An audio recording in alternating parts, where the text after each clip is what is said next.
তারপরে গিফট নেই half pant আর গেঞ্জি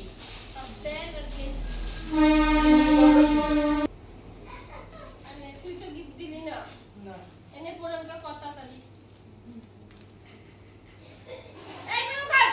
ভালো করে করেছি সত্য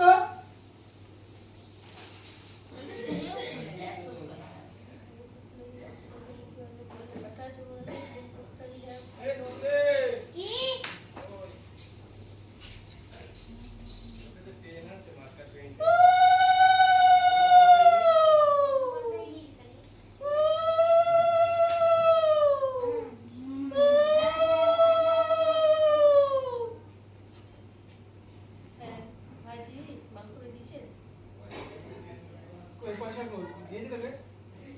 যাইনি পড়ে গেল মিছিস ভাই কত টাকা পড়ে গেল খাওয়া দাওয়া পিছন দিকে ভাই আগে মিষ্টি খাবো ভাই কোনটা কাঁচাগুলো হবে এই সমস্ত খেয়ে দাও বাবা বললাম নমস্কার করো প্রণাম করো জলটা খুঁজে দে